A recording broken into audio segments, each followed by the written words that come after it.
What's good, y'all? This is the real A-Town, and here I am bringing a long-awaited Bujin deck profile. It's been a long time coming because I've had the cards for a good while, but I just didn't play it in tournament. There were some cards that I was missing for sure, but that's neither here nor there now. Here I'm going to present it to you guys. In the recent tournament that I did play this in, I did get top 4, but I lost to spell books. Kinda sucks, but it happens, right? Regardless, we're gonna go over the deck list. For the most part, the main deck is the same. The extra deck did get a bit of change, and I'll go over that here shortly, as well as the side deck. And even the side deck now, I believe I want to change a couple of things here as well. So we'll go ahead and determine what that is, but first, the deck list. To start off, we play triple Yamato. I'm hoping that this actually captures it well in the camera. We'll find out later. Alongside that, we play Hirume and one Mikazuchi. I like the one-on-one. I don't like seeing Hirume as often, but a friend of mine is playing 2, I believe, so maybe worth to play another one, but we'll see. 3, Crane, of course, standard. 2 Hare, 2 Turtle, and a Kirin. I was playing a different one. It was a Bujin monster that in the graveyard, during the damage step, you could banish it, and then your monster is basically an Honest, but in the grave. It was a TCG exclusive at the time, and it was called Sinew. So I'll probably put a picture of it on the screen. But yeah, the card was decent. It's, you know, like the evil version of Kirin. The thing is, though, is that Kirin has a lot of applications in being able to destroy face-up cards such as Skill Drain, right? Worst case scenario, you normal summon it, you make an Xyz, such as Susanoo, and then you end up detaching for cost, and then the Kirin in the grave can pop it, right? So that's what ended up being my choice there. Oh, and honorary Bujin Honest. Which Honest was at 3 or 2 at this time frame. It would make the deck so much fun, but you know, I have to have limitations somewhere. For my hand trap of choice, I do play triple DD Crow. I can't wait till I get higher rarity of these, but yeah. This is probably the best one overall. I designed my deck from looking at other deck lists, right? And I want to be able to have not only a good matchup against Hat, want to have some advantage against Lightsworn and everything else, right? But also against spellbooks, so when they go master and try to copy, you can banish the target, right? So yeah.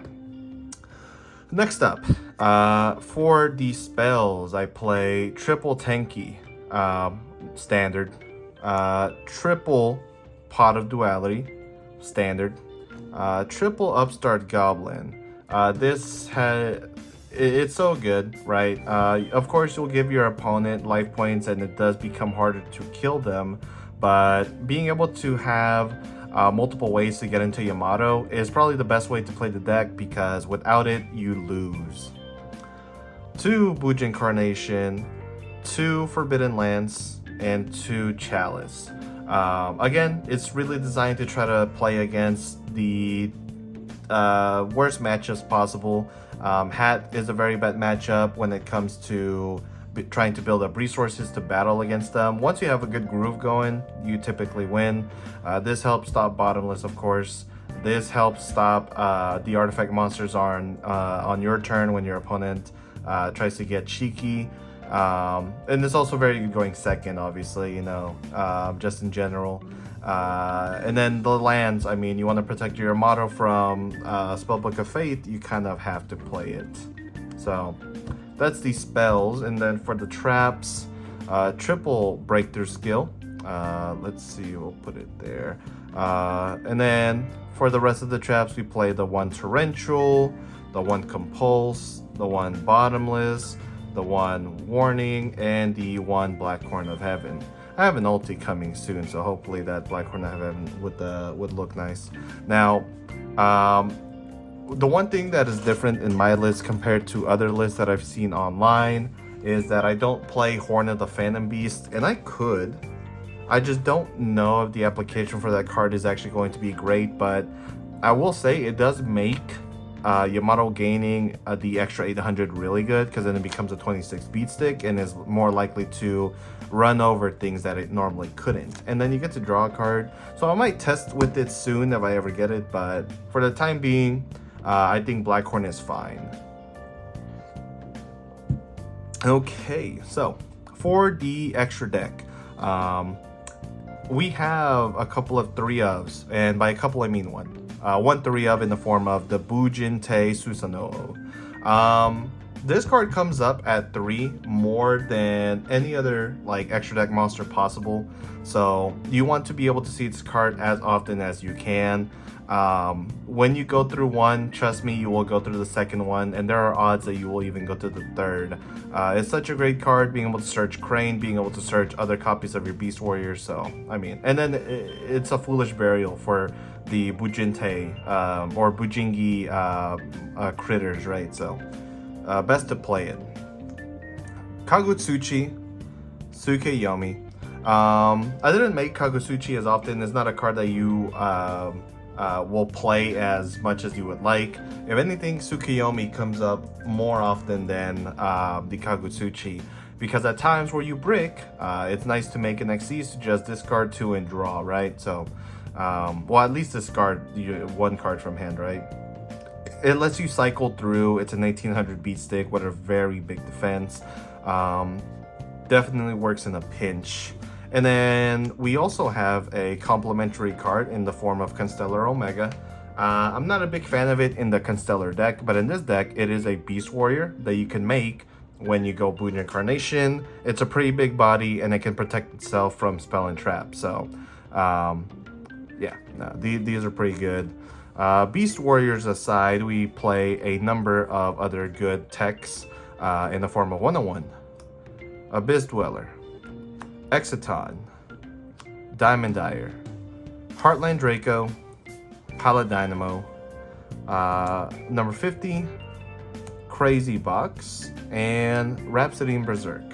So, I want to just go over a couple of these really quick. So 101 in Exciton, these are the cards that are more standard in any deck than I would say even cards like MST and Duality, because these cards will always get you out of a pinch. And there are times when you don't have a Crane, and so you need to get rid of a big body with the 101.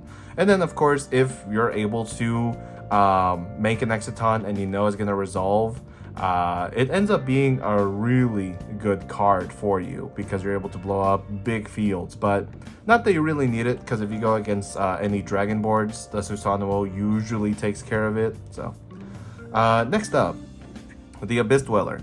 This is of course mainly for graveyard effects, as everyone knows. You could point this to being the best killer for mermails at times, but your deck has such a good matchup against them that is just crazy. The Diamond Dyer speaks for itself, as well as the Heartland Draco, right? Paladynamo should be another one that's self-explanatory. Black Ship as well. Now Rhapsody, this is in particular just to hit the Dragon Ruler decks.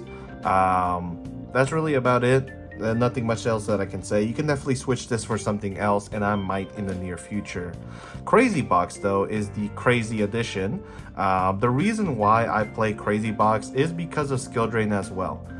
Sometimes you will not have the card to out it, and being able to make a Crazy Box and sit on the 3k beater when your opponent has a face-up blaster on the board with a skill drain on the field feels very nice, right? It allows you to be able to get rid of the problem right then and there. So yeah, Crazy Box is being utilized for that. For the side deck, this is pretty standard. Triple Maxi, of course. Against combo, you already do well, and if you slap a Maxi on top of that and threaten a Susanoo next turn, you're golden. Skullmeister. There's a lot of cards and applications in which this card is good. A lot of decks that can be played against it, right? But I might switch this card for, what's it called? DNA Surgery in the near future. I hope that card gets a holo soon, maybe in the quarter century bonanza. We'll see. Triple MST, this is of course standard. The Dark Hole, I could switch this for something else wholeheartedly, but for the time being, I'm gonna have it in here. You don't really need Dark Hole. The beauty of this deck is, again, Susanoo supplements that for the most part. But, you know, sometimes decks can get too crazy and you might want some extra security with it. If I were to switch this card for anything, it'd probably be Transmigration of Prophecy. But yeah, next up, triple Debunk and then double Wiretap. If you're going first against any trap decks, you want the Wiretap to give you a sense of security for the most part. And the Debunk is great against cards like DD Crow, it's great against the Dragon matchup, it's great against the Hat matchup even, because if they go for the hands, you're able to stop them immediately. So, with all that said, that is my Bujin deck profile. If I were to change anything, it'd probably be this being DNA Surgery, 2 copies, and then a copy of Transmigration. It could also be a third DNA Surgery, or it could be the second Black Horn of Heaven. But yeah, until I get some more testing, I won't really know how comfortable I'll feel about the side until later on. So we'll probably come up with an update, but yeah.